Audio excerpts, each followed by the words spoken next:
Most people assume the Quran divides humanity into two simple categories: Muslims who are saved and everyone else who is condemned. But what if that assumption is completely wrong? What if the Quran's actual teaching on non-Muslims is far more nuanced, more merciful, and more surprising than anything you have been told? Today, we are exploring 7 Quranic truths about non-Muslims that will completely transform how you understand Islam's view of humanity, faith, and divine justice. Number 1. People of the book are given special recognition. Most people who have never opened the Quran assume it treats every non-Muslim as an outsider deserving nothing but rejection. But the very first surprise arrives early in the text, and it is impossible to misread. In Surah Al-Baqarah, verse 62, God says directly that those who believe, along with Jews, Christians, and Sabians, whoever believes in God and the last day and does righteous deeds, shall have their reward with their Lord. Pause on that for a moment, because this is not a vague, distant promise buried in a footnote. This is one of the most discussed verses in the entire Quran, and it names other faith communities by name and grants them divine recognition. Then, in Surah Al-Ma'idah, verse 69, almost the exact same statement is repeated, and in Quranic literary structure, repetition of this kind signals that God is refusing to let this message be overlooked or explained away. Picture yourself opening a book you assumed condemned everyone different from you, and finding instead your own community called by name, your worship acknowledged, your deeds declared visible to God. Scholars across centuries have debated exactly what these verses mean in their fullest scope, but none have been able to deny that the text extends something remarkable to sincere believers outside Islam's formal boundaries. The instruction in Surah Al-Ankabut, verse 46, commands Muslims to engage the people of the book only in the best manner, which is not the language of a tradition that views other communities with pure contempt. This is the Quran on its own terms, and it is more generous than the assumptions most people carry into the room. Number 2. Those who never received the message are not held accountable. If the first surprise was the Quran's warmth toward those who did encounter revelation, this second truth may be even more striking, because it speaks directly to the billions of people throughout history who lived and died without ever hearing the name of the Prophet or the message of Islam. In Surah Al-Isra, verse 15, God states plainly that he does not punish until he has sent a messenger. Read that slowly. Divine punishment, according to the Quran itself, is conditional on prior communication. Surah An-Nisa, verse 165, adds that messengers were sent precisely so that people would have no argument against God after them, meaning the entire purpose of sending prophets was to close a gap in human knowledge before any accounting could begin. Imagine a child born in a distant valley, raised in a community that never received any revelation, living honestly and kindly and dying without ever hearing a word about Islam. The Quran does not condemn that child. It cannot, by its own stated principle. Surah Al-An'am, verse 131, reinforces this by declaring that God does not destroy communities unjustly while their people remain unaware. Classical Islamic scholars built an entire theological framework around this reality, referring to those living in the gap between messengers as existing in a state requiring God's direct and individualized judgment rather than automatic condemnation. This is not a modern liberal reinterpretation, softening a harsh original. It is the plain reading of the Arabic text that scholars have engaged honestly for over 1,000 years. The God described here is not searching for reasons to punish the uninformed. He is a God whose justice is so precise that accountability cannot begin until knowledge has first arrived. What you have just discovered about recognition and accountability is only the foundation. Coming up, the Quran says something about sincere faith across all communities that will challenge everything you thought you knew about who God sees and who God rewards. Number 3, sincere faith and righteous deeds matter across all communities. If the previous two truths surprised you, this one may be the most quietly revolutionary teaching in the entire Quran on this subject, because it moves beyond recognizing specific named communities and establishes a principle that applies to the whole of humanity across all of time. Surah Al-Baqarah verse 62 does not merely list Jews, Christians, and Sabians as communities with historical standing. It identifies the actual criteria by which God measures a human being, and those criteria are belief in God and the last day and the doing of righteous deeds. Then, Surah Al-Ma'idah, verse 69, repeats this almost word for word, and as noted earlier, that repetition is the Quran's literary signal that this message cannot be dismissed or treated as a minor exception. Now, Surah Al-Hajj, verse 17, goes further still, stating that God will judge between believers, Jews, Sabians, Christians, Magians, and those who associate partners with God on the day of resurrection, which means the Quran envisions a judgment scene where every human community stands before God and receives individualized accounting. Imagine two people standing before God, one carrying the name Muslim but having lived with arrogance and cruelty toward others, and one carrying a different name entirely but having spent a lifetime in genuine fear of God, giving generously to those in need and maintaining honesty in every dealing. The Quran does not promise us that our comfortable assumptions about that scene are correct. Scholars have engaged these verses with great seriousness precisely because they cannot be explained away without doing violence to the plain text. The teaching here is not that all paths are equal or that religious distinctions are meaningless. It is something more precise and more demanding than that. It is that God sees through every label directly into the substance of what a person actually believed and actually did, and that the heart oriented sincerely toward the divine carries weight before God regardless of the community name attached to it.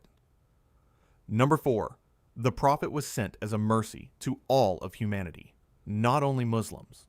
Everything we have examined so far about divine recognition and moral accountability finds its clearest expression in how the Quran describes the mission of the Prophet Muhammad himself, and this description will reframe the entire shape of Islam for anyone who encounters it honestly for the first time. Surah Al-Anbiya, verse 107, contains one of the most celebrated phrases in the entire Quran, where God addresses the Prophet directly and says, "We have not sent you except as a mercy to all the worlds, not to Arabia, not to the Muslim community, not to believers alone, to all the worlds," which in classical Arabic carries the broadest possible scope of meaning, encompassing every human being, every era, and every corner of creation. Surah Saba, verse 28, extends this further, describing the Prophet as a bearer of good news and a warner sent to all people without exception. And Surah Al-A'raf, verse 158 records the Prophet addressing all of mankind directly as the messenger of God sent to everyone. Imagine standing at the center of an enormous circle and watching light flow outward in every direction simultaneously toward every horizon, reaching people regardless of whether they know the name of the source. That is closer to the Quranic image of prophetic mission than the picture of a gatekeeper standing at a single entrance deciding who is permitted inside. The mercy described in these verses is not conditional on conversion. It is the moral and spiritual substance of the teaching itself, the guidance on justice and compassion and human dignity offered to humanity as a whole. Scholars note that this universality was recognized in early Islamic tradition, where the Prophet's concern for the well-being of non-Muslims under Islamic governance was treated as a direct expression of this Quranic mandate rather than a political concession. What you are discovering is that at every level of the Quranic framework, from individual accountability to prophetic mission, the scope is wider than most people assume. Next, we will look at how the Quran describes God's own relationship to non-Muslims. And the answer is embedded in a verse that every Muslim recites 17 times every single day. Number 5. God is described as the Lord of all people, not only Muslims. This truth is hiding in the most recited words in all of Islam, and most people have never stopped to notice what those words are actually saying. Every Muslim prays 5 times daily, and every single prayer begins with Surah Al-Fatiha, the opening chapter, whose second verse declares that all praise belongs to God, Lord of all the worlds. Not Lord of Muslims, not Lord of believers. Lord of all the worlds, every human being who has ever drawn breath, every community that has ever existed, every corner of creation from the beginning of time until its end. Imagine saying those words 17 times every single day of your life, and then consider what is embedded in that daily declaration. Every Muslim is affirming in their most sacred act of worship that the God they are addressing is the Lord of every non-Muslim on earth as well. Surah Yunus verse 99 then delivers one of the most philosophically striking verses in the entire Quran, where God says directly that had your Lord willed, all those on earth would have believed, before asking whether you would then compel people until they become believers. The meaning is extraordinary. The diversity of belief across humanity is not an accident that escaped God's control. It exists within God's will, which means non-Muslims are not an error in creation, but a reality God chose not to prevent. Surah Al-Baqarah, verse 256, then states that there is no compulsion in religion, a verse scholars describe not merely as a political boundary, but as a theological declaration that faith forced by external pressure is not the kind of faith God is asking for at all. Picture an impossibly vast sky stretching over billions of human faces from every era and culture, the same light falling on every single one of them, and the God holding that sky being the same God every Muslim addresses in prayer. The Lord described in these verses belongs to all of those faces, whether they know His name or not. Number 6, the Day of Judgment is based on knowledge, intent, and deeds, not label alone. If everything we have covered so far has established the breadth of God's mercy and the universality of His Lordship, this truth brings us to the moment where all of it comes into final focus, because the Quran's description of the Day of Judgment is not a scene of wholesale sorting by religious category, but something far more precise and far more personal than that. Surah Az-Zalzalah, verses 7 and 8, state that whoever does an atom's weight of good will see it, and whoever does an atom's weight of evil will see it. And there is no qualifying clause attached that limits this precision to Muslim deeds alone. The scale described here weighs atoms, and it weighs them for every human being who has ever lived.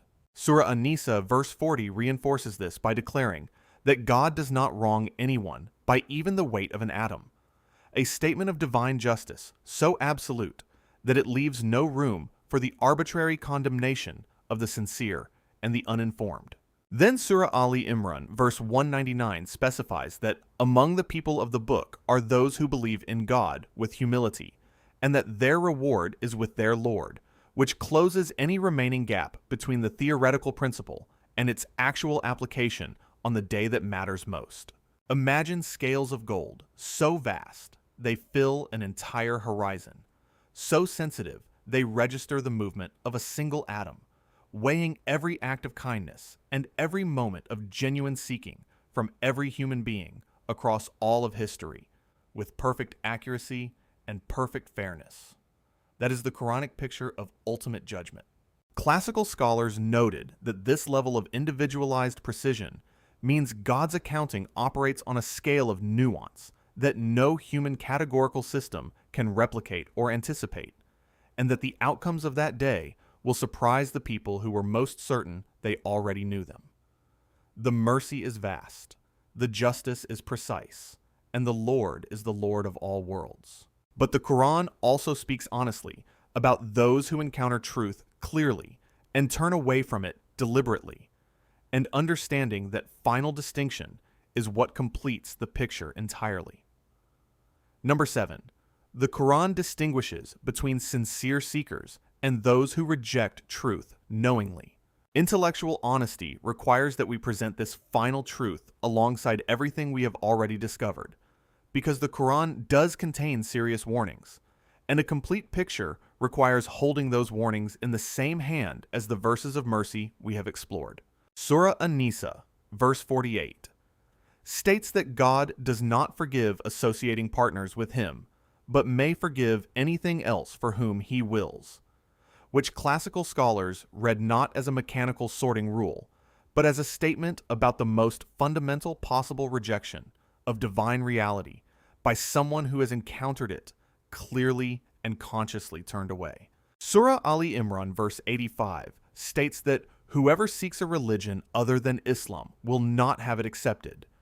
But here the crucial interpretive work involves understanding that Islam in its Quranic sense means submission to God, a condition that scholars across centuries have acknowledged can exist in varying degrees across different communities and traditions, rather than being confined to a single institutional label. Then Surah Az-Zumar, verse 53, swings the door wide open again, recording God's direct address to His servants who have transgressed against themselves, telling them not to despair of His mercy, because God forgives all sins. Imagine the difference between two people standing at a crossroads in full daylight with complete visibility of every path ahead. The first looks at the path of truth clearly, acknowledges what they are seeing, and deliberately walks the other way.